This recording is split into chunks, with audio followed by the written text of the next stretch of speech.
sinalubong ng ilang pirasong nagpoprotesta. Bakit ilang piraso lamang mga tol? Mabibilang po natin yung mga nagpoprotesta diyan po sa Canada. Ito pong sina Pangulong Bongbong Marcos at ang kanyang mga kasama. Ito po kasi may kaugnayan sa opisyal na pagbisita ni Pangulong Bongbong Marcos sa Canada at doon nga po ay nakadaupang palad niya at nakausap, nakasama. Higit sa lahat, nagkaroon ng magandang resulta yung kanilang pagkikita ng Prime Minister po ng Canada na hindi ko po naalala ang pangalan. Pasensya na po kayo. Pero mamaya, matatalakay po natin yan. Ito nga po mga tol, itong mga DDS, mga demonyo po talaga ang pag-uugali. Walang hiya talaga ang mga ito, no? Manang-mana po talaga sa mga pinupuon po nila. Sa bagay, ganun lang naman yon. Hindi naman po mamumunga ang mangga ng mansanas. Kung ano po ang puno ay siya din po ang bunga. At ganyan po ang mga Duterte, kaya yung mga supporter po nila, mga utak demonyo din po. Ito po sa balita ng GMA News, protesters greet President Bongbong Marcos and the Philippine delegation at the venue of the Filipino community gathering in Vancouver, Canada. Mamaya, pagdating po ng Pangulo dito sa gathering po na ito, sigurado nag-uumapaw na naman ang suporta ng ating mas maraming mga kababayang Pilipino kaysa dito sa mga ilang piraso na mga demonyong Duterte supporters po na ito. One group is chanting calls for accountability over the corruption scandal, while a smaller group is chanting BBM while flashing the B sign. Okay? Aba, mukhang meron na din kasama sa bahagi na yan. Ano? Baka ilan lang naman yung mga nakamarka po rito na ang kulay ay green.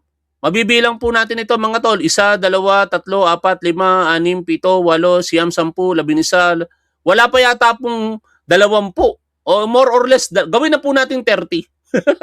Para marami-rami naman sila.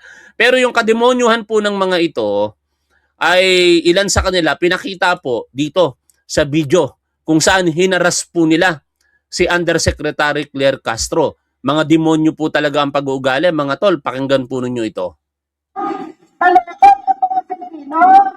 Shame on you, Claire, anti-Claire. Shame on you, anti-Claire, anti-Claire. Mukhang Ilonggo. Mukhang Ilonggo. Anak ng teteng na yan.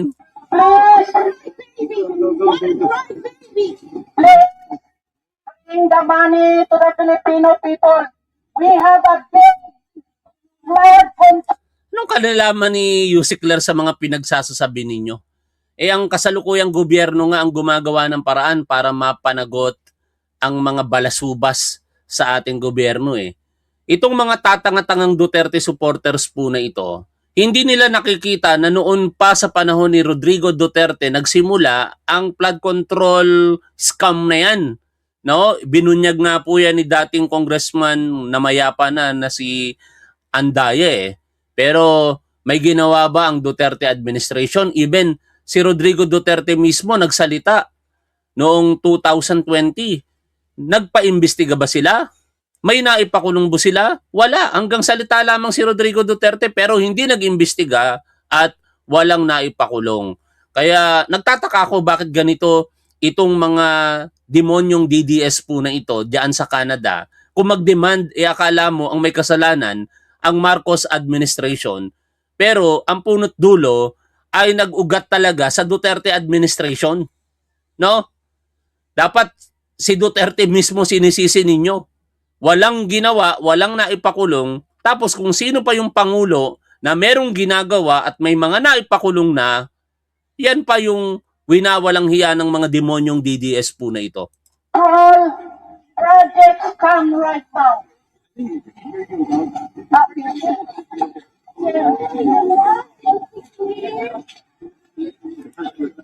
Kapal ng mukha.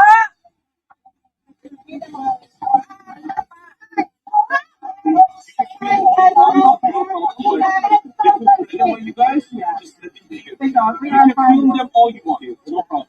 We are done. That's one selected now. Feel free to say one minute.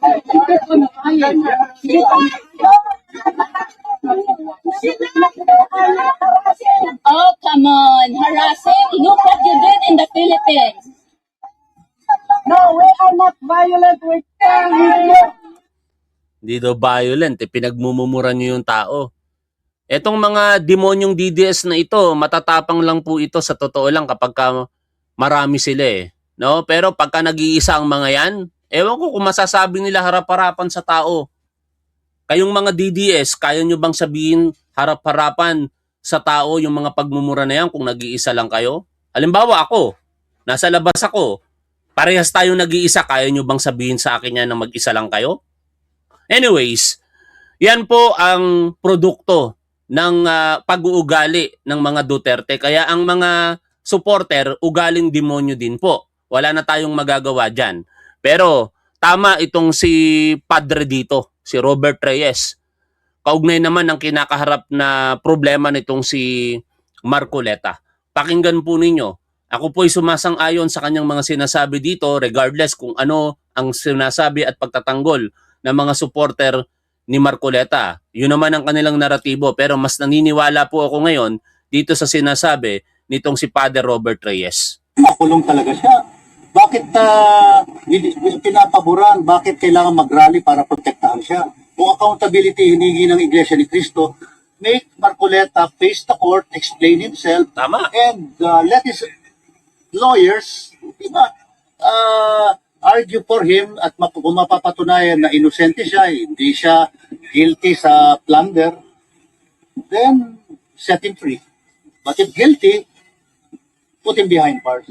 At sunod-sunod na po yan eh. Pati si Joel dapat managot, si Cheese dapat managot. Lahat po yan. At the Senate does not give them immunity. Dapat political office should not give anybody immunity. Yun po ang napakahalagang mensahe ngayon.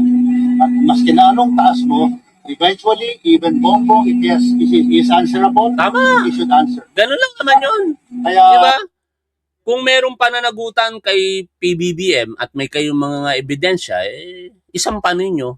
Sabi ni Mike Defensor na mamaya tatalakayin natin, plunder daw ang pagtanggap ng donasyon ni Pangulong Bongbong Marcos. Di isampa ninyo kung hindi kayo tanga. No? Kasi kung tanga kayo, magsasampa kayo kung tanga kayo. Kasi dapat, alam ninyo na ang Pangulo ay hindi pwedeng sampahan ng kasong kriminal. Gawin ninyo, magreklamo kayo for impeachment sa February nga lang, 2027 pa. No? Puro kayo salita laban kay Pangulong Bongbong Marcos, wala naman kayong inilalatag na mga ebidensya.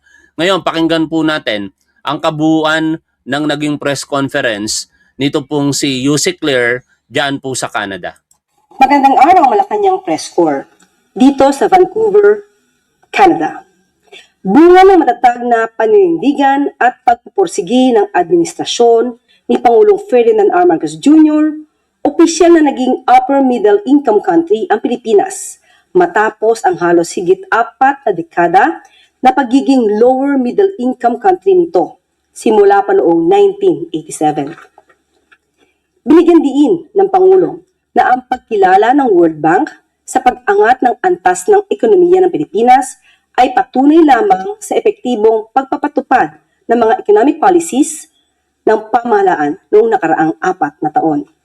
Naniniwala rin ang Pangulo na bunga nito ang pagsisikap ng pamahalaan na gawing mas kaakit-akit ang bansa sa mga lokal at dayuhang mamumuhunan. Kabilang na dito ang pagpapalakas ng papel ng pribadong sektor bilang katuwang sa pambansang kaunlaran at ang pagpapalawak ng mga kasunduan sa malayang kalakalan katulad ng isinusulong ng Pilipinas sa Canada. Dahil dito, kumpiyansa ang Pangulo na mas marami pang investors at negosyante ang papasok sa Pilipinas na magbibigay ng trabaho at kita sa bawat pamilyang Pilipino.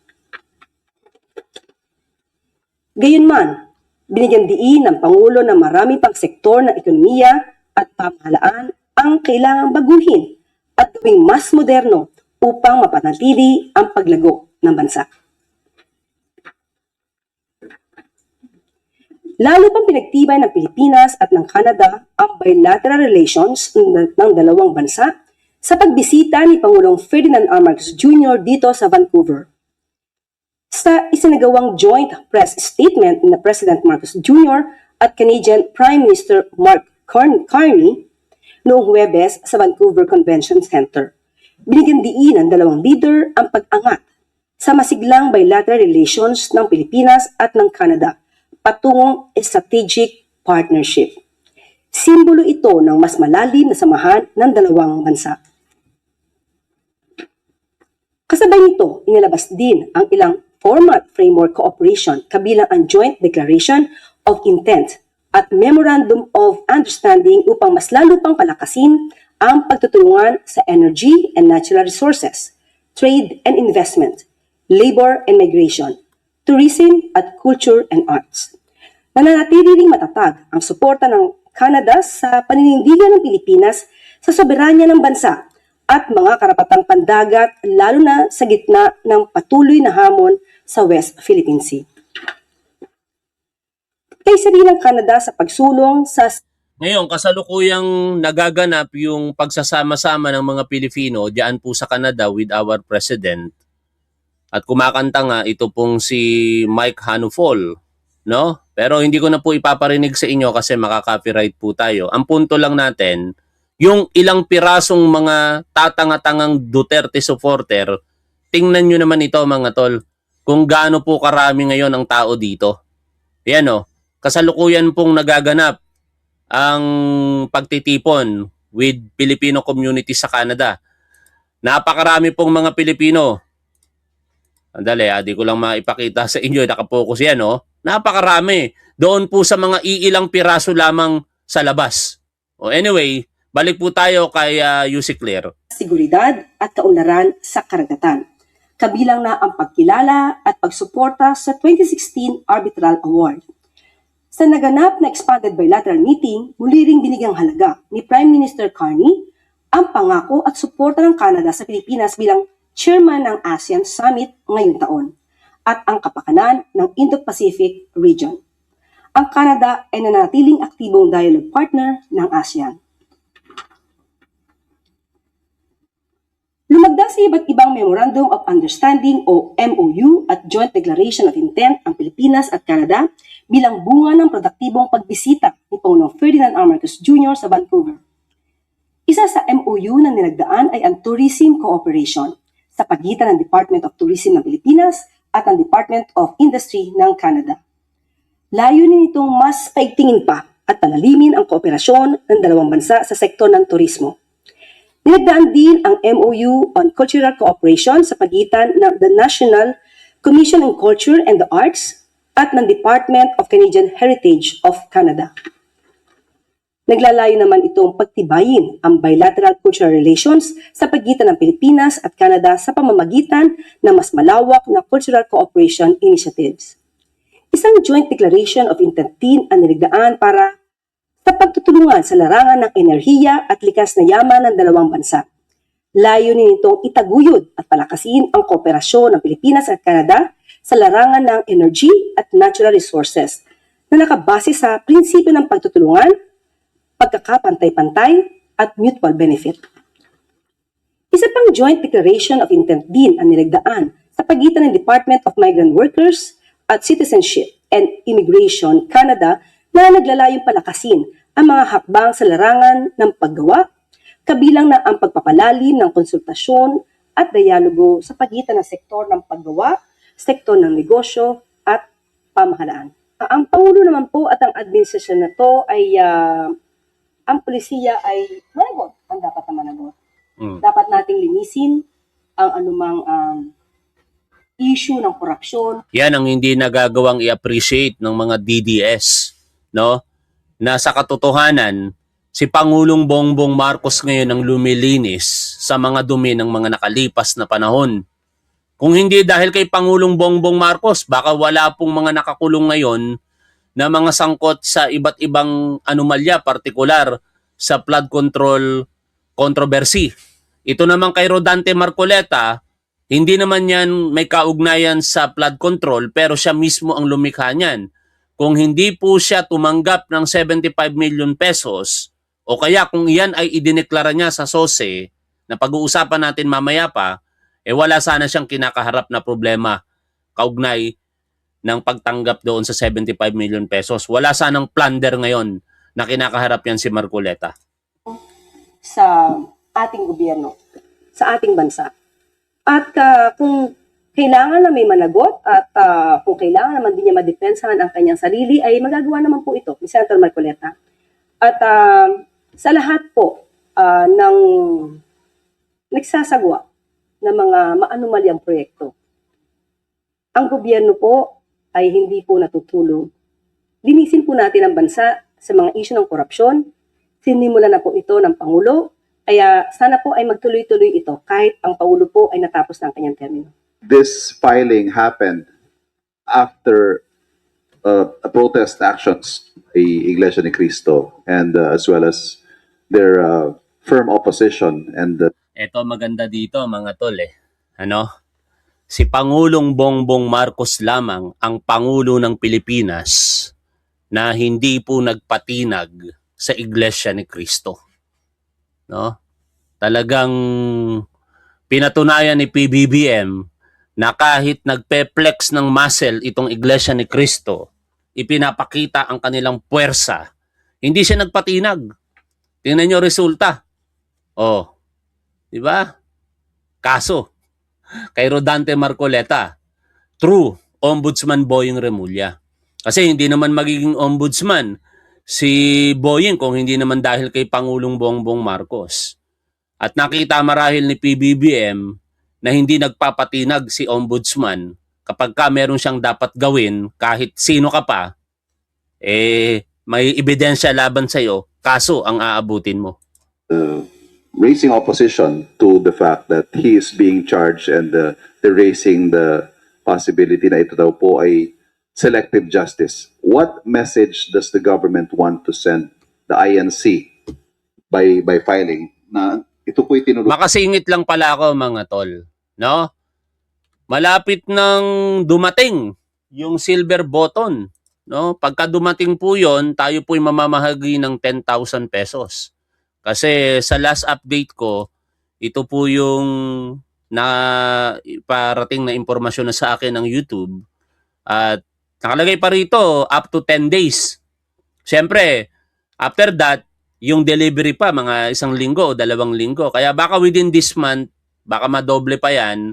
Kasi 'di ba, nangako rin ako na sa katapusan may another 10 days 10,000 tayo. Kaya bali 20,000 yung total na ipamamahagi natin this month dito po sa ating programa. At kaugnay po ng gusto ko pong maging negosyo, binubuo ko na po yung konsepto. Ito na po yung sample mga tol. Hindi po yan yung tatak mismo, no? Yan po ay binubuo pa lamang, pero ang magiging produkto po niyan ay ganito. Ganito po ang magiging produkto niyan pag natapos. Yan. No? Kaso lang medyo may kamahalan po itong puhunan, kaya kumita lamang ako nang hindi naman ako malulugi, okay na. Sasabihin ko na lamang kinalaunan kung magkano po yung magiging halaga nito at kung kaya nyo naman bilhin, bumili po kayo. Kung hindi naman, okay lang naman yon mga tol. Wag po nating pilitin dahil lamang gusto nyo, dapat i-consider po ninyo yung budget po ninyo para sa inyong pamilya. No, yan po ay hindi sa pilitan. Pero kung may kakayahan kayo, bumili po kayo sa negosyo ni Top 1. Tayo po ay BIR registered. Nakikita nyo po dito sa ating screen, sa taas.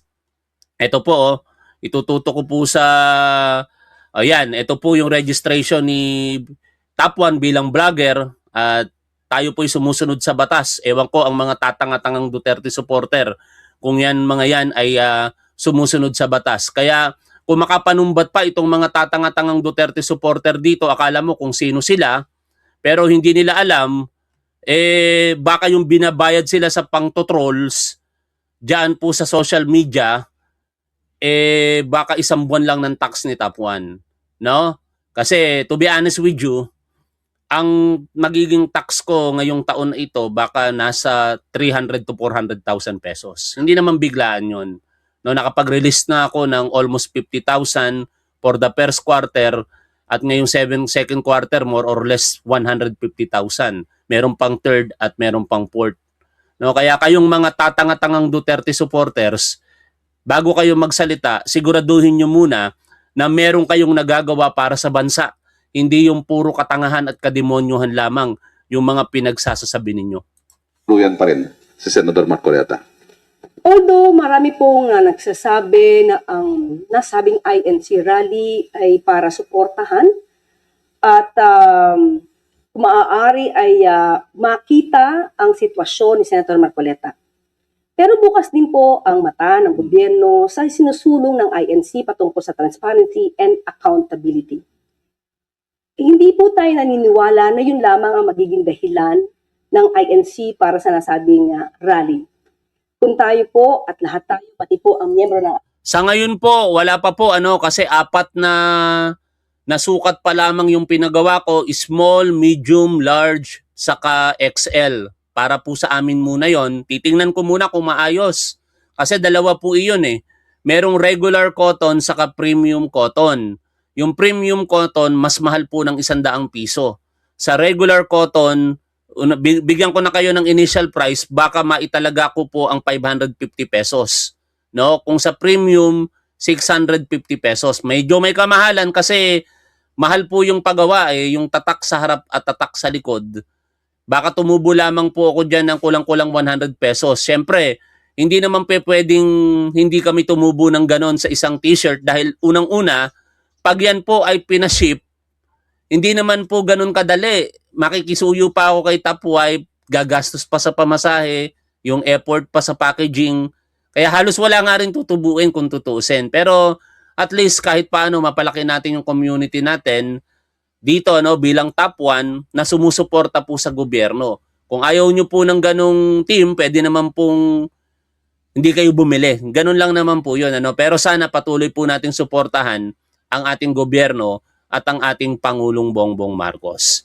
Pagka okay po yung design at yung produkto mismo, titingnan ko baka ngayong araw o bukas nandito na yon. Saka ko po ipopost yan ng may finality na at magpapa-order tayo.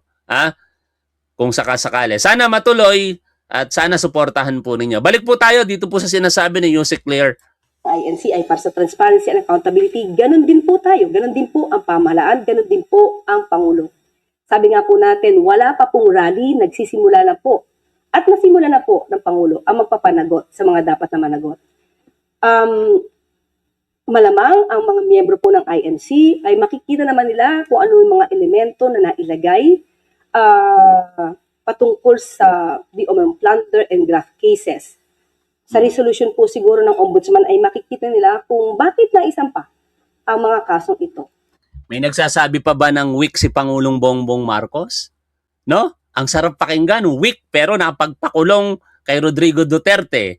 Maikukulong ngayon pag nagkataon si Rodante Marcoleta at saka si Mike Defensor. Nakakulong na si Jinggoy Estrada, kahit kakampi na si former Senator Bong Revilla, ang dating secretary na si Manuel Bonoan, bagamat baka sooner ay maging state witness. Tapos, naipakulong na sina Arnulfo Teves, nakasuhan na sina Saldico, even si Martin Romualdez, may kinakaharap na rin pong problema ang legal. Si Harry Roque, si Gerald Bantag, no? Yung mga it seems impossible na makaharap po sa kaso, nangyari po talagang makasuhan sa panahon ni Pangulong Bongbong Marcos. Si Apollo Kibuloy, no? Mga impossible na kung titingin po natin, malabo talaga silang masampahan ng kaso dahil po sa kanilang mga kapangyarihan at influence, pero hindi umubra. Kasi weak ang ating Pangulo. Ngayon, di na nila masabi mga tol. Oo, ino-observe ko ngayon yung mga tatanga-tangang DDS. Hindi na nila masabi ngayong weak si Pangulong Bongbong Marcos, hanggang bangag na lamang sila. Lalo si Atong Ang pala, nakalimutan ko pa. No? Si Atong Ang, untouchable yan for 3 decades. Simula pa nung panahon ni Joseph Estrada hanggang sa panahon ni Rodrigo Duterte. Hindi yan magalaw-galaw. Ngayon, tingnan nyo, nasampahan ng kaso. Dahil na rin yan kay Ombudsman Boyeng Remulla. Kaya pasalamatan natin si Ombudsman Boying Rimulya dahil may paninindigan po talaga. Sa miyembro po ng INC na si Senator Rodante Marcoleta. Tama po bang tignan ito na hindi kumurap, hindi nasindak ang gobyerno Yun. sa mga protesta ng INC? Agree ba kayo doon mga tol? Hindi nagpasindak si Pangulong Bongbong Marcos at very proud ako dyan. Ang weak na sinasabi nila, hindi nagpasindak sa Iglesia ni Cristo. Si Duterte, tiklop. Si Pinoy, tiklop. Meron pong, hindi naman sa akin ang galing yan actually. Yung observation na yan eh. Merong anti-Marcos na nag-post. Ito po yung kanyang observation pamura pa nga siya eh. No?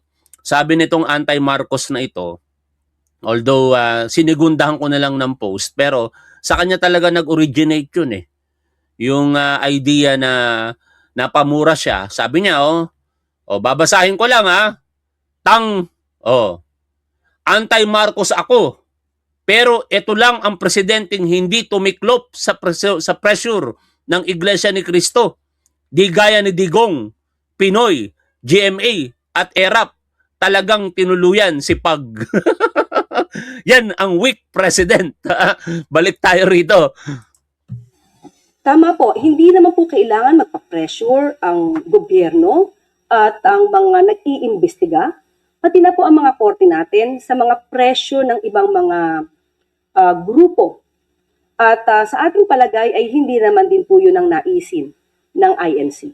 But still, sa mga may balak na Mukhang maraming o-order ng t-shirt ni Top 1. Sabi tuloy nung isang tatangatangang DDS. Mukhang pera ako eh. Sabihin nyo ng mukhang pera ako. Basta ako nasa legal. Diba? Biruin ninyo. Kikita lang ako ng more or less 100 pesos. Baka wala pa. Tapos babayaran ko pa yung tax niyan. Sa 100 pesos ipagpalagay ninyo, magtatax ako dyan ng 12 to 20%. Di mapupunta na lang kay Top 1, mga 60 pesos. At least ako nakakatulong sa gobyerno na bahagi ng itinutulong na yan napupunta sa ating mga Pilipino. Kayo, mga tatanga-tangang Duterte supporters, magyabangan nga tayo dito. Nagbabayad ba kayo ng buwis, mga tatanga-tangang DDS? Pero dapat ang sagot nyo, oo. Kasi walang Pilipino ang hindi nagbabayad ng buwis. Mahirap ka man o mayaman, lahat tayo nagbabayad ng buwis. Pero kung kayo kumikita katulad sa pangtotrol ninyo, definitely di kayo nagbabayad ng buwis. Yung mga DDS vlogger, sino-sino ba yung mga pinapanood yung mga tatanga-tangang DDS vlogger? Nagbabayad ba sila ng buwis? Kaya ba nilang ipakita itong mga ganitong dokumento? Mga tatanga-tangang DDS? Kaya ba nilang ipakita sa harapan ng publiko na lihiti mo silang vlogger? Madali kasing mag-vlog. Ang mahirap mag-comply. Ang mahirap magbayad sa tax. No? Ang dami kong nakikita ng mga DDS vlogger na ang lalakas kumita dito sa social media. Ang tanong niyo sa kanila, nagbabayad ba sila ng buwis? Nagtanong ako, bilang isang pribadong individual, pwedeng magreklamo ang sino man sa atin sa kahit sino na hindi nagbabayad ng buwis. Yung mga content creators na pinapanood ninyo, nagbabayad ba sila ng buwis? Pwede natin silang ireklamo kung hindi sila nagbabayad ng buwis sa gobyerno. Anyway, balik po tayo dito. Nangaasar lang ako sa mga tatanga-tangang DDS mga tol. Sana wag kayong mayabangan kay Top 1. pagpa-pressure sa gobyerno para po mapaligtas ang mga tao na sinasabi natin maaaring sangkot sa mga anomalya. Huwag niyo na po itong ipilit. Huwag niyo na po itong gawin dahil muli hindi matutulog. Oy, hirapan ako. Ini-entertain ko rin yung mga nagtatanong eh. May gusto magpa-deliver sa US. Actually, mahal po. Baka hindi po sulit mga tol. Kasi nagpadala ako sa Canada yung running shirt nitong takbo laban sa bully ni General Torre. Ang ginastos ko doon, more or less 5,000 pesos para lamang sa pagpapadala. Ang halaga po ng t-shirt, 550 or 650 pesos. Tapos magsishipping fee po kayo ng 5,000 plus. Mukhang hindi po praktikal. Ang gawin nyo na lamang po kung kayo po ay magagawi dito sa Pilipinas, sana ma-meet ko po kayo, kaya may kamag-anak po kayo dito sa Pilipinas na maaaring pumunta dyan sa Estados Unidos, magpabili po kayo at saka ipak-hand carry nyo po. Pagka pinaship nyo po kasi ang laki, hindi po practical. No, maliban kung mayaman po kayo, okay lang po yun kahit gumastos kayo ng 6,000 mahigit sa shipping fee. Pero kung hindi po, mahirap po. No? Alam ko naman po na kahit nandiyan po kayo sa Estados Unidos, marami po tayong mga kaibigan dyan sa ngayon, hindi po biro ang pamumuhay dyan. No, sinasabi po ng ating mga kaibigan na isang kahig ka rin talaga dyan, isang tuka. Although malaki ang kita, pero kung hindi ka kakayod, siguro tama po itong sinasabi ko, wag kayong mau-offend sa kanila naman po nang galing yan No? Kina Ate Josephine Makatula, kina Ate Ludivina Pamilar, kina Tol DJ Byron Music and Topic TV, sa iba pang mga kakilala natin na hindi ko na may isa-isa. Pagka nagkukwento sila from time to time na nakakakwentuhan ko before, yun po yung katotohanan. Talagang kakayod ka dyan. Pag hindi ka po nagtrabaho, mahirap po ang buhay sa ibang bansa. No? Kaya praktikalan lang tayo mga tol. Sinasabi ko lamang po yung punto kasi parang hindi talaga practical, nagagastos ka ng napakalaking halaga para sa t-shirt ni Top 1. Anyway, tuloy po tayo rito. Ang gobyerno, hindi rin matutulog ang mga investigating bodies, pati na po ang korte para mapanagot ang dapat na mapanagot. Yan na. Eto na. Hindi ko po nakikita sa ngayon, wala pong nakikita ang gobyerno na dahil lamang nagkaroon ng pagsasampa ng kaso ay magkakaroon muli ng surprise protest. Baka hindi naman gawin na ng Iglesia ni Cristo yan mga tol. Pero kaugnay po ng sinampang kaso na yan, merong sa bahagi po ng press conference na ito, laktawan na natin, ay ito. Pakinggan po natin si Yussi Claire dito. Ang problema kasi kay Mike Defensor, mas gusto niya pang idiin ang kwento. Nag-ugat yan dito sa post na ito ni Mike Defensor. Sabi kasi ni Mike Defensor, paanong naging plunder yon? Tapos ginawa niya pang halimbawa, tumanggap daw po si Pangulong Bongbong Marcos ng donasyon. Mas malaki nga daw po ito kumpara kay Mike Defensor.